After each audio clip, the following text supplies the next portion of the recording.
Muy buenas, ¿qué tal? Bienvenidos a mi canal, Historia Militar del siglo XX. Vamos hoy con la segunda entrega de un tema tan importante del siglo XX como fue la Guerra del Golfo, de 1990 a 1991, la invasión Kuwait por parte de la Irak de Saddam Hussein. Vimos los antecedentes históricos, justamente cómo se pensaba en esa época. Bueno, pues la introducción histórica, como se vio en el capítulo 1, fue la guerra Irán-Irak, la guerra árabes contra persas, en la que Saddam Hussein se erigió como el defensor de los árabes, que concluyó en el 88 sin un vencedor claro, porque murieron 500.000 y 600.000 tropas de Irak e Irán respectivamente, pero eso hizo que Saddam Hussein se arruinase prácticamente y todos los países del Golfo Pérsico que habían financiado esta campaña, esta guerra, pues luego le exigieron que le pagasen esos costes de la guerra. Saddam Hussein no tiene dinero, está arruinado por así decirlo, entonces le exige a Kuwait, a la OPEP, que reduzcan la exportación de petróleo, de crudo, y que puedan subir los precios. Kuwait se niega rotundamente, además apoyado también lógicamente por países occidentales, porque ven que van a pagar menos por el petróleo, y eso hace que Saddam Hussein se dedique a reclamar la soberanía histórica de dos islas del Golfo Pérsico que pertenecen a Kuwait, para poder tener una salida, además de su puerto, el de Qasr, una salida más fiable para sus barcos petroleros. Finalmente, el día 1 de agosto del 90 se rompen las negociaciones, acaba la diplomacia y comienza pues la peor de las soluciones, la guerra. El día 2 de agosto de 1990, Saddam Hussein invade Kuwait. Al mundo le pilla prevenido porque aunque se esperaban que hubiera momentos de crisis y tensión, no esperaban que hubiera una guerra, además tan pronto después de la guerra que había acontecido y que había arruinado material y con vidas humanas a Irak y a Irán, esta guerra del 80 al 88. Hay una serie de resoluciones de la ONU en la que entre ellas pues se autoriza el uso de la fuerza en caso de que Irak no se retire antes del 15 de enero. Vimos la operación Escudo del Desierto desde el 2 de agosto hasta el 15 de enero de 1991, en el que ya pues se da por finalizado el plazo mínimo que tienen para retirarse de Kuwait, y nos quedamos en la operación Tormenta del Desierto. Vamos a ello. Operación Tormenta del Desierto, que es la que sucedió a la operación Escudo del Desierto. Desde el 15 de enero de 1991, fecha final de ese plazo que le dieron las tropas de la coalición lideradas por Estados Unidos y por la ONU a Irak para abandonar Kuwait, hasta el 28 de febrero del 91. Luego veremos también la siguiente operación, la operación Escudo del Desierto, que es del 24 al 28 de febrero, o sea, está encuadrada dentro de la operación Tormenta del Desierto. Además, también decir, mucho historiador conoce la Primera Guerra del Golfo como también la operación Tormenta del Desierto, porque fue la más conocida y la más duradera en este espacio de tiempo, y por supuesto la más decisiva. Inicio de la campaña bélica con un bombardeo aéreo y marítimo masivo. La operación comienza realmente el 17 de enero del 91 a las 2:10 de la madrugada. Ahí tienen el grupo fecha hora. Se lanzan 100 misiles crucero Tomahawk disparados desde barcos estacionados en el Mar Rojo y el Golfo Pérsico. Objetivos tácticos militares como los palacios presidenciales, Ministerio de Defensa, Dirección de Inteligencia Militar, líneas y vías de comunicación, bases aéreas, fábricas, todo ello en Irak. Durante la primera semana de la operación, las fuerzas de la coalición logran derribar más de 300 aviones de combate con una decena de cazas aliados derribados. Además tenemos las imágenes de pilotos prisioneros que aparecen en televisión, británicos y estadounidenses sobre todo.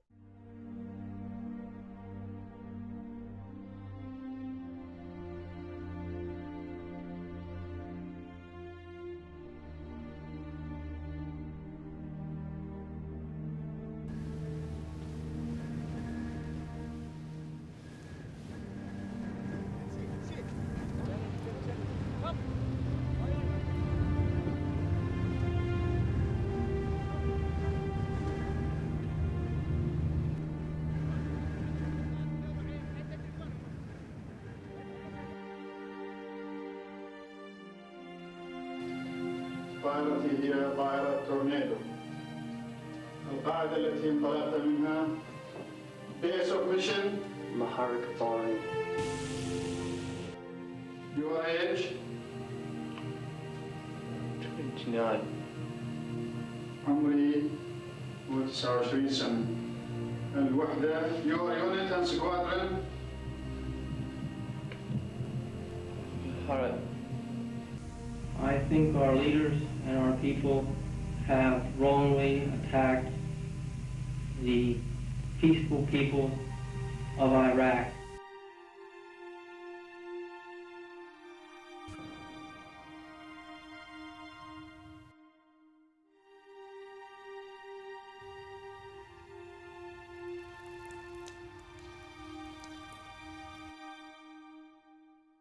Ahí tenemos dos imágenes icónicas de esta guerra, de la operación Tormenta del Desierto, el inicio de la campaña a las 2:10 de la madrugada del día 17 de enero. Fíjense las baterías antiaéreas iraquíes cómo están funcionando para intentar captar y derribar aviones aliados en este caso. Y la foto de la derecha es un misil de crucero Tomahawk lanzado desde un buque de guerra en el Golfo Pérsico. Saddam Hussein ordena lanzar misiles Scud-B contra Israel para forzarle a entrar en la guerra y provocar la escisión de la coalición entre las fuerzas aliadas occidentales y árabes. Una de las premisas, como ya se explicó en el primer vídeo, que le puso la Liga Árabe, esa coalición de países árabes, y que se lo pusieron a la ONU para poder entrar o para poder acantonarse las tropas internacionales, las tropas occidentales en la península arábiga, en el desierto de Arabia, ese verano, pues fue que Saddam Hussein no podía causar baja, no podía deponerse a este líder de Irak, y que Israel no podía entrar en la guerra, porque en el momento en el que Israel entrase en la guerra, ningún partido árabe, ningún ejército árabe, ningún país árabe podía ir contra otro país, en este caso árabe, y combatir junto con Israel. También se lanzan misiles contra Arabia Saudita, creo que fueron 41 y 46, 41 a Israel y 46 a Arabia. Se destinan aviones F-15 Eagle con la misión de descubrir y de destruir en el desierto iraquí las lanzaderas de misiles. No se logra este propósito, puesto que estas lanzaderas no son fijas, son móviles. Se infiltran miembros de las fuerzas especiales de Estados Unidos, los famosos Delta Force que conocimos en la peli de Black Hawk Derribado, y de Gran Bretaña, el SAS británico, el famoso SAS británico, el servicio aéreo especial. Y ahí tenemos ya por la historia de Bravo Tucero. Además, Bravo Tucero era un comando de 8 hombres y además también estaba Bravo 10 and Bravo 30, Bravo 10 y Bravo 30. Se despliegan baterías de misiles de defensa antiaérea Patriot para intentar cazar estos misiles Scud-B o Al-Hussein, que luego lo explicaremos. Ahí tenemos un misil Scud con su nomenclatura, que es el R-11, es un misil balístico táctico soviético. El Scud-B, el modelo, la variación B, Bravo, es de 1965, alcance 300 kilómetros y el margen de error, fíjense, 900 metros. Además, Irak modificó este misil, este Scud, y le llamó Al-Hussein para aumentar el alcance, pero a su vez perdía efectividad. Además, muchos estallaban en el aire. Imagínense, si ya de por sí el margen de error son 900 metros, si encima modificamos el misil para ganar alcance, pero perder precisión, pues fácilmente se puede lanzar un misil a un objetivo militar y confundirse y caer a cualquier lugar que no sea militar, un hospital, un colegio, una edificación civil, etc. Como se dijo anteriormente, cayeron 41 misiles Scud en Israel y 46 en Arabia, pero eso no hizo que Israel entrase en guerra. Se dice que estaban ya a punto de entrar, de hecho tenían fuerzas especiales montadas en aviones para desplegar en el norte de Irak, en el desierto, pero bueno, pues se les convenció para que no entrasen, porque si llega a entrar Israel en la guerra, pues todos los países árabes hubieran salido de esta coalición y esta guerra hubiera sido menos legitimada internacionalmente. Se lanzaban desde el desierto sobre plataformas móviles, vehículos móviles. Aquí tenemos el sistema de misiles tierra-aire Patriot, que fue el que se llevó rápidamente a Arabia Saudita para intentar pues captar estos misiles, los Scud-B o los Al-Hussein. Estos misiles Patriot, este escudo de antimisiles Patriot, es de fabricación estadounidense, fabricados en 1981 y aún siguen en vigor, en activo. La precisión es, sorpréndanse,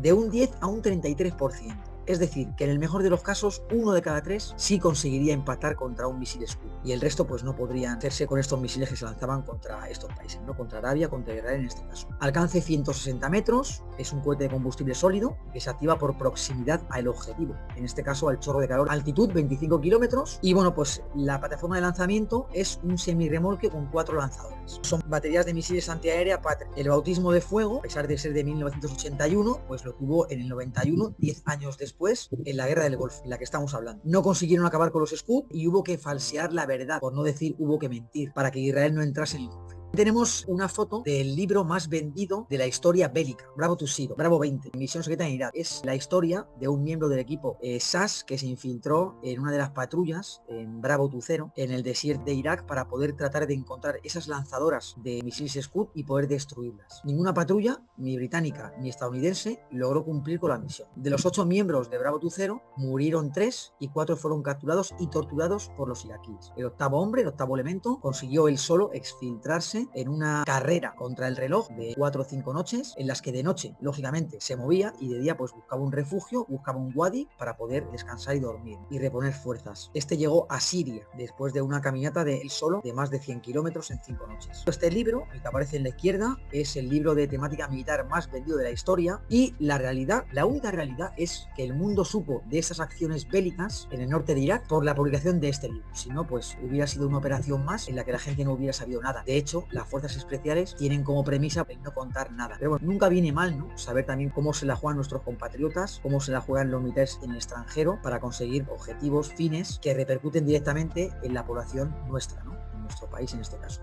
Ahí tenemos una foto de la toma de la localidad saudí de Khafji. Khafji fue la única localidad, el único enclave saudí que fue tomado por los iraquíes en esta guerra. Fue el 30 de enero del 91, es tomada por una mecanizada iraquí. Hay un enfrentamiento entre estadounidenses e iraquíes y mueren, además de una centena de militares iraquíes, 12 militares de Estados Unidos. Es la única localidad, la única porción de terreno que ha sido invadida de Arabia Saudita por parte de Irak en esta contienda, a pesar del miedo que tenían los miembros de la Casa Real de Arabia Saudita de ser invadidos. Solamente es invadida esta localidad y ya en plena guerra, en plena operación Tormenta del Desierto. Los saudíes se proponen tomar por la fuerza la ciudad sin que les apoyen las tropas de la coalición cristianas, por así decirlo. Entonces tienen apoyo de artillería y apoyo de aviación cristianos, estadounidenses y británicos, y entran a combatir contra los iraquíes, los saudíes y los cataríes. Se recupera el día 1 de febrero, 2 días después de la ocupación iraquí por parte de esta localidad, y el coste son 46 bajas de la coalición, entre las que ya incluimos las 12 de Estados Unidos. Ahí tenemos un plano de guerra, por así decirlo, en la que vamos a ir enumerando de izquierda a derecha. Tenemos a Francia, los franceses, cuando George Bush padre decide ordenar el cese de hostilidades el 28 de febrero del 91, con las imágenes dantescas que están aconteciendo en la carretera de la muerte, en la A80, esa carretera que va de 6 carriles desde Kuwait hasta el sur de Irak, hacia Basora. Bueno, pues en ese momento, justamente en ese momento, los franceses están a 160 kilómetros de Bagdad. Francia, Estados Unidos, Gran Bretaña, Emiratos Árabes Unidos, Egipto y Arabia Saudita. De hecho, esa bandera verde de Arabia es la operación de la que les he hablado antes, de la toma de localidad de Khafji, al sur del país, pegado ya a Kuwait. Ahí se pueden ver todas las fuerzas acantonadas iraquíes que están esperando la acometida en la operación Sable del Desierto, que va a ser días después de las tropas de la coalición. Y también, bueno, pues se puede ver que en la desembocadura de los ríos Tigris y Éufrates, ahí está el puerto de Qasr, ¿no? Esa única salida al mar que tienen los iraquíes hasta antes de la invasión de Kuwait. Lógicamente, cuando invaden Kuwait, pues ya tienen toda la parte de Kuwait como salida al mar para poder exportar su petróleo o lo que quieran hacer, ¿no? Y también para importar armas, que era lo que más le convenía en este momento a Saddam. Operación Sable del Desierto. Pasamos a la fase 2 de la operación Tormenta del Desierto, o a una operación aparte, como queramos verlo, de estas 3 operaciones, ¿no? Operación Escudo del Desierto es el cierre de la frontera de Arabia por parte de las tropas de la coalición. Escudo del Desierto. Operación Tormenta del Desierto es el bombardeo masivo aéreo contra las fuerzas iraquíes, tanto en Irak como en Kuwait. Y la operación Sable del Desierto es la entrada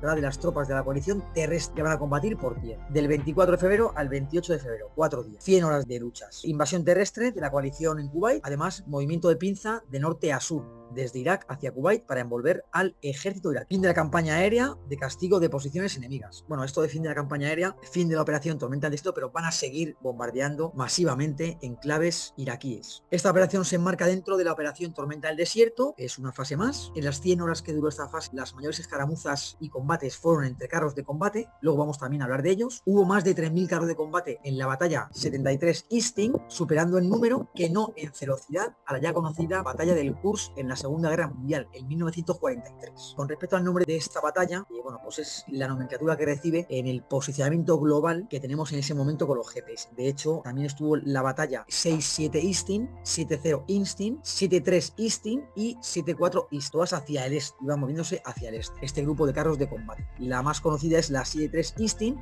porque allí caerá una división de carros iraquíes. Allí va a ser donde caiga. El general Zhukov llama a esta ofensiva, le llama el gancho de izquierdas, el gancho izquierdo. Los aliados avanzarían al norte hacia Irak para, en un punto determinado, girar hacia el sur y envolver a las tropas iraquíes que se baten en retirada. Ahí tenemos el famoso gancho de izquierda, como lo llamó y como lo presentó al público el general Zhukov, Norman Zhukov, general de 4 estrellas. Una oleada de las fuerzas de la coalición corta las líneas de abastecimiento iraquíes y rodea a las tropas iraquíes en el norte. Una segunda oleada completa el envolvimiento de las tropas iraquíes, y una tercera oleada atraviesa la frontera con Kuwait y va pues a arrebatar las ciudades de Kuwait a los iraquíes. A los 2 días de haber iniciado la ofensiva terrestre, la operación Sable del Desierto, ya se habían rendido unos 100.000 militares iraquíes. Lógicamente, cuando te rindes a los 2 días y en tanta cantidad de número y de gente, está claro que había o mala preparación, mala predisposición, por supuesto con la moral muy baja después de unos bombardeos masivos ininterrumpidos de más de un mes y medio, y bueno, pues efectivamente falta de preparación, desmoralización, etc. Ellos también se dieron cuenta rápidamente de que la supremacía aérea era muy importante y además el armamento, la tecnología militar de ese momento pues les superaba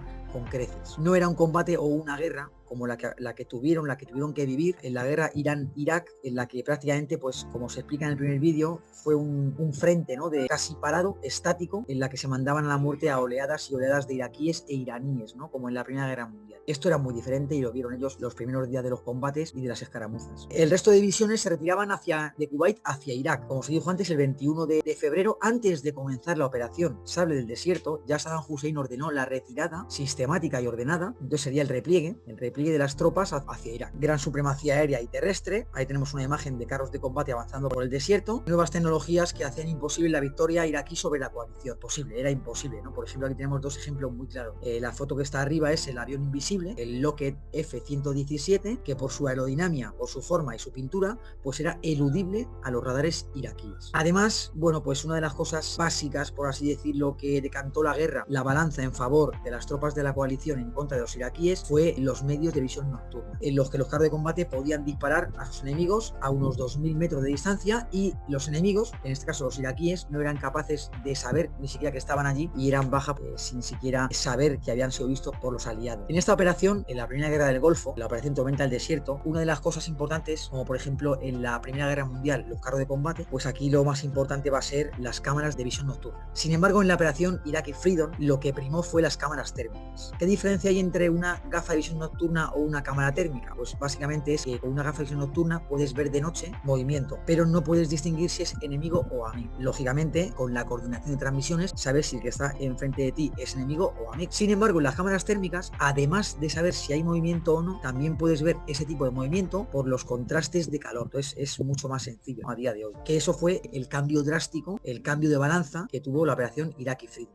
Batalla de carros 73 Easting, acontecida entre el 7º Cuerpo del Ejército de Estados Unidos y entre la división Tawakalna de la Guardia Revolucionaria Iraquí. La división iraquí, como todas las divisiones iraquíes, está en retirada. El enfrentamiento duró 6 horas y los M1 Abrams y los M2 y M3 Bradley contra los T-55 y los T-72 de origen soviético no tuvieron nada que hacer. Fue una victoria aplastante estadounidense. Y ahí tenemos una imagen de un carro de combate de origen soviético gobernado por los iraquíes, pues que ha sido baja en combate. La carretera de la muerte. Bueno, la autopista de 6 carriles que une Kuwait con Irak, que va a Basora, la famosa A80 o llamada la carretera de la muerte. ¿Por qué? Ahora vamos a ver unas cuantas fotos en las que van a poder entenderlo. Saddam Hussein había dado la orden de repliegue el 21 de febrero del 91, días antes incluso de la operación Sable del Desierto. Tras la mediación de la URSS, no era parte activa de las tropas de la coalición, pero sí apoyaba a las tropas de la coalición, como ya se vio en el primer vídeo. La firma del armisticio se pactaría más adelante, finalmente fue el día 3 de marzo del 91, y las tropas de la coalición sospechaban que si dejaban marchar a los iraquíes, a su ejército, que además en esa época estaba considerado el 4º ejército más grande del mundo, podrían reorganizarse en suelo iraquí y lanzar alguna ofensiva. Ahí tenemos otra foto icónica de cómo quedó un tramo de carretera, pues lleno de vehículos, turismos, carros de combate, furgonetas, cualquier tipo de vehículo a motor que le valiera a los iraquíes para poder exfiltrarse, replegarse, retirarse o huir hacia el norte de Kuwait, al sur de Irak, y salvarse. Fue una auténtica masacre. Esta aconteció entre los días 26 y 27 de febrero del 91. Murieron miles de militares y civiles que huían en cualquier tipo de vehículo. La aviación, sobre todo,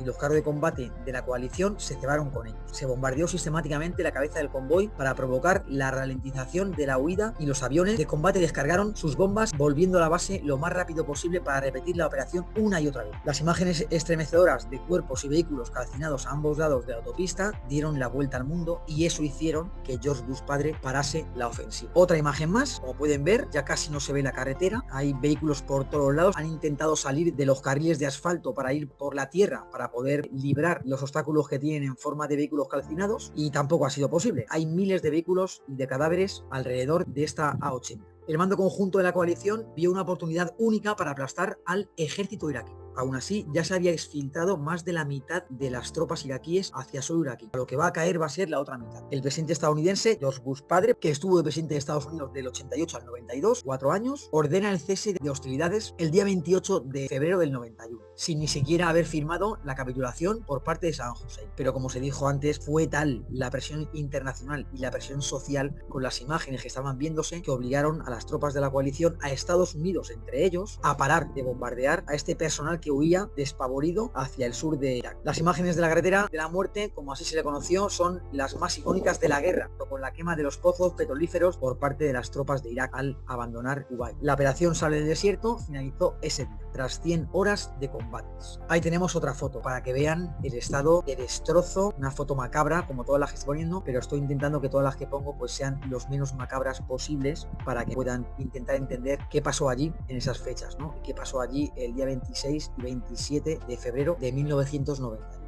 Consecuencias de la derrota de Saddam Hussein, lógicamente, tuvo que retirarse de Kuwait. Fue un revés muy grande en su popularidad en el mundo árabe, porque sí es verdad que había perdido la guerra o había empatado técnicamente la guerra Irán-Irak, pero sí había sido el que se había enfrentado a los persas, entonces gozaba de popularidad en el mundo árabe. Aquí ya va a dejar de tenerla. Por supuesto, sanciones económicas, prohibición de vender petróleo al exterior, prohibición de exportar petróleo, pues se hace un plan de alimentos que se llama crudo por comida. Los iraquíes pueden exportar petróleo, pero no por dinero, ni por nada que no sea comida. Y por supuesto, pues cuando un país pierde una guerra, se le obliga a reducir su ejército, como pasó aquí, y además tampoco se puede rearmar. Ahí tenemos otra foto, otra de las muchas fotos de cientos de militares iraquíes que se entregan a las tropas de la coalición. Hay imágenes hasta de aviones no tripulados de reconocimiento que pasan, ven a un grupo de iraquíes que según les ven, pues tiran las armas y se rinden a ese avión no tripulado de reconocimiento. Imagínense el nivel de desesperación de estas tropas iraquíes. Llevaban 8 años combatiendo en la guerra Irán-Irak y que llevaban 6 meses con el corazón en un puño porque sabían que iban a entrar en combate otra vez y probablemente pues no podrían ver a sus familias nunca más. Habían sobrevivido a una guerra y ya una segunda guerra pues se antojaba muy difícil, además cuando las tropas de la coalición iban tan en serio, ¿no?, como esta vez estaban yendo. Las bajas de la coalición fueron 378, mientras que los iraquíes con su ejército perdieron entre 20.000 y 30.000 efectivos. Gran parte de estos cayeron en la carretera de la muerte. Se entregaron en las semanas siguientes todos los prisioneros de guerra y otros derribados, miembros de fuerzas especiales capturados, además de miles de efectivos del ejército iraquí. El ejército iraquí, en su retirada hacia territorio propio, incendió unos 700 pozos petrolíferos, usando la táctica de tierra quemada para evitar ser perseguidos. Esta táctica que a su vez habían usado los rusos cuando huyeron de las tropas de Napoleón a principios del siglo XIX.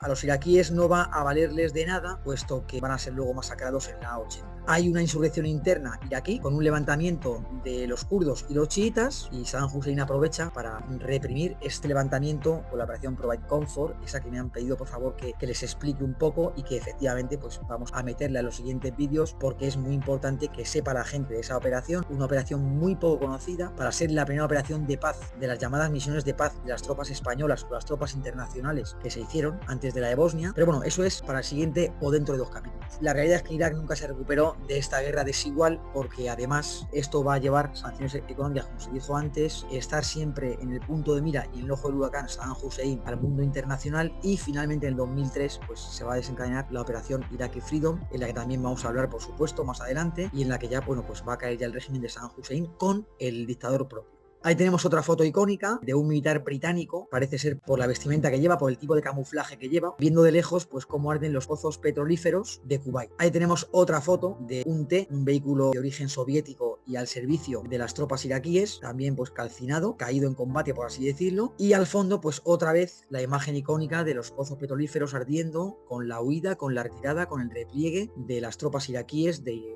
Kuwait. Esta es la parte 2 de esta exposición, la operación Tormenta del Desierto y Escudo del Desierto, englobadas en la primera guerra del Golfo, del 90 al 91. Para el siguiente miércoles, ¿qué es lo que aportó España a esta operación? Básicamente a la operación Escudo del Desierto, no con tropas terrestres, pero sí con la armada, participando en el bloqueo marítimo. También vamos a hablar de la operación Provide Comfort. Muchísimas gracias, espero que les guste el vídeo, que le den a me gusta, y bueno, estoy abierto a cualquier tipo de sugerencia. Hace unos cuantos vídeos me puso un usuario que yo he hablado a veces de la operación Provide Comfort. El mejor momento para meterla es ahora, en este grupo de vídeos de la guerra del Golfo Pérsico, porque es que además es parte de la guerra del Golfo Pérsico. Muchas gracias por todo, para mí ha sido como siempre un placer y un honor, y nos vemos en el siguiente vídeo. Muchísimas gracias.